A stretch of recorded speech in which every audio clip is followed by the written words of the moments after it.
Border Gavaskar trophy में team India की Australia पर महाजीत। गावा के बाद अब पर्थ में टूटा घमंड। भारतीय टीम ने इस मुकाबले में ऑस्ट्रेलिया को दिया था 534 रनों का लक्ष्य। बुमराह और अश्विन बने हीरो। मुकाबले में भारतीय टीम ने 295 रनों से ज्यादा दर्ज की धमाकेदार जीत। ऑस्ट्रेलियाई टीम की दूसरी पारी 238 रनों पर ही सिमटी।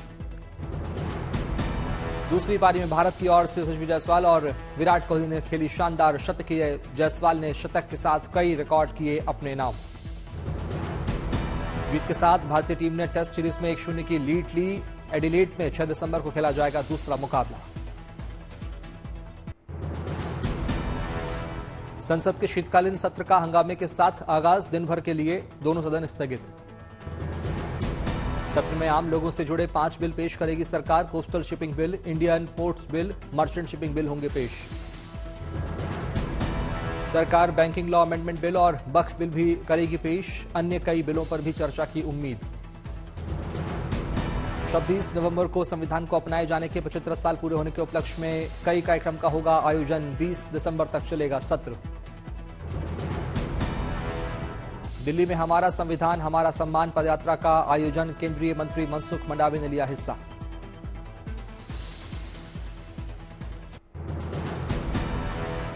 शीतकालीन सत्र की शुरुआत से पहले संसद परिसर में पीएम मोदी ने देश को किया संबोधित। विपक्ष पर जमकर साधा निशाना। हंगामे को लेकर पीएम मोदी ने राहुल गांधी पर किया वार। बोले, जिन्हें जनता ने अस्वीकार किया वो संसद का काम रोकते हैं ये मुट्ठी भर लोग। जिनको जनता ने अस्वीकार किया है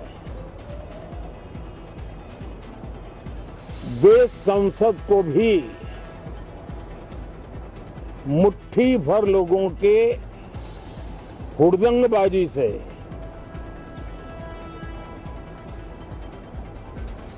कंट्रोल करने का लगातार प्रयास कर रहे हैं। पीएम मोदी ने विपक्ष को भी लिया आड़े हाथ। कहा, राजनीतिक स्वार्थ के लिए संसद को कंट्रोल करने की हो रही कोशिश। उनका अपना मकसद तो संसद की गतिविधि को रोकने से ज्यादा सफल नहीं होता और देश की जनता उनके सारे व्यवहारों को काउंट करती है और जब समय आता है तो सजा भी देती है। शीतकालीन सत्र में लोकसभा सदस्यों के लिए नई व्यवस्था। इलेक्ट्रॉनिक टैब पर डिजिटल पेन से दर्ज कराएंगे अपनी उपस्थिति। कांग्रेस के सांसद मणिकम टैगोर ने पेश किया स्थगन प्रस्ताव। अडानी के मुद्दे पर चर्चा करना चाहते हैं। अजहरुद्दीन ओवैसी ने लोकसभा में दिया स्थगन प्रस्ताव का नोटिस। संभल हिंसा पर चाहते हैं चर्चा। बिहार विधानमंडल का शीतकालीन सत्र का आगाज। 5 दिनों तक चलेगा सत्र। 28 नवंबर को फिर सीएम पद की शपथ लेंगे हेमंत सोरेन। राज्यपाल को इस्तीफा सौंपने के बाद पेश किया सरकार बनाने का दावा। महाराष्ट्र की राजनीति को लेकर सूत्रों के हवाले से बड़ी खबर। मुख्यमंत्री पद के लिए देवेंद्र फडणवीस को अजित पवार ने दिया समर्थन। अजित पवार ने भी की पार्टी विधायकों के साथ बैठक में अजित पवार को चुना गया विधायक दल का नेता। महाराष्ट्र में महायुति की बड़ी जीत के बाद बैठकों का दौर जारी। आज हो सकता है सीएम के नाम का ऐलान। देवेंद्र फडणवीस के आवास पर बीजेपी कोर कमेटी की बैठक। आज महायुति के जीतने वाले विधायकों से होगी मुलाकात। एकनाथ शिंदे को चुना गया शिवसेना शिंदे गुट का विधायक दल का नेता। बैठक में विधायकों ने शिंदे को सभी फैसले लेने के लिए किया अधिकृत।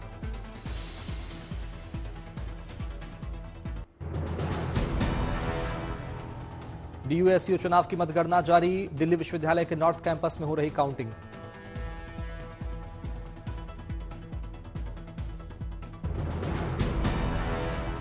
डूसू चुनाव की मतगणना में बड़ी संख्या में पुलिसकर्मी तैनात। काउंटिंग सेंटर के पास 3 लेयर की बैरिकेडिंग।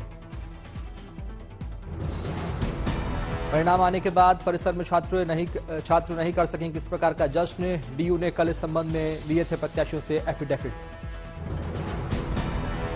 अखिल भारतीय विद्यार्थी परिषद और एनएसयूआई में है आमने सामने का मुकाबला। अध्यक्ष, उपाध्यक्ष, महासचिव और संयुक्त सचिव के पदों पर आएंगे परिणाम। 27 दिसंबर को हुए थे चुनाव। अभी तक कोर्ट की रोक से नहीं हो पाई थी मतगणना।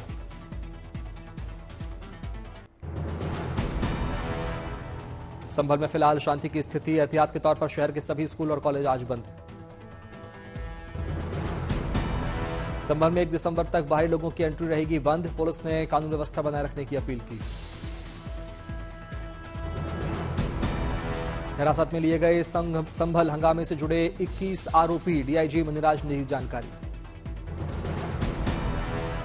पुलिस ने अलग अलग इलाकों में की छापेमारी। कुछ अवैध हथियार समेत कुछ जिंदा कारतूस भी बरामद।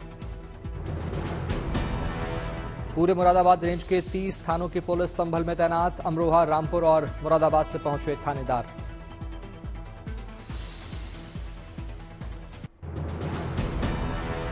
संभल हिंसा को लेकर उपद्रवियों पर बड़े एक्शन की तैयारी में पुलिस। ड्रोन फुटेज से निकाली गई तस्वीरें। संभल हिंसा मामले में 800 लोगों के खिलाफ मुकदमा दर्ज। सांसद जियाउर रहमान बर्क और विधायक के बेटे पर भी एफआईआर दर्ज। संभल हिंसा पर बोले यूपी के डिप्टी सीएम ब्रजेश पाठक। कहा, कोर्ट के आदेश पर हो रहा था सर्वे। संभल विवाद पर बोले राहुल गांधी। कहा, राज्य सरकार का पक्षपात और जल्दबाजी भरा रवैया।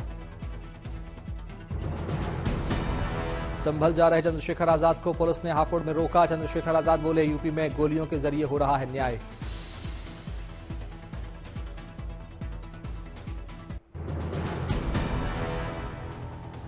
दिल्ली में वायु प्रदूषण की स्थिति में सुधार। बेहद खराब से खराब पर पहुंचा वायु गुणवत्ता सूचकांक।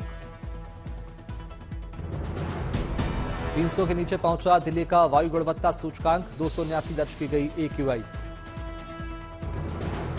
दिल्ली के कुछ ही सेंटर पर बेहद खराब की स्थिति में वायु गुणवत्ता सूचकांक।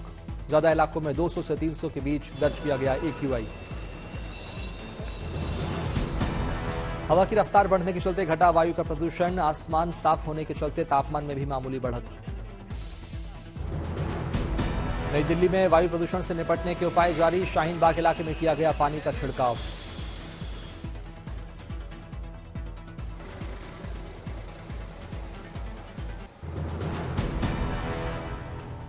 दिल्ली के इंडिया गेट इलाके में सुबह छाई धुंध। विजिबिलिटी रही कम। दिल्ली में प्रदूषण के बीच हुआ अनोखा 251 कुंडीय महायज्ञ। द्वारका सेक्टर 8 में दीप जला के प्रतीकात्मक रूप से किया गया हवन।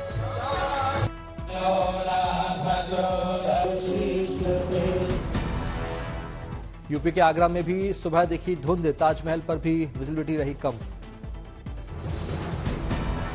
तमिलनाडु के नीलगिरी में विंटर सीजन की हुई शुरुआत। तापमान में आई भारी गिरावट। डोडा में बर्फबारी से खिले पर्यटकों के चेहरे। बर्फबारी में खेलते दिखे पर्यटक।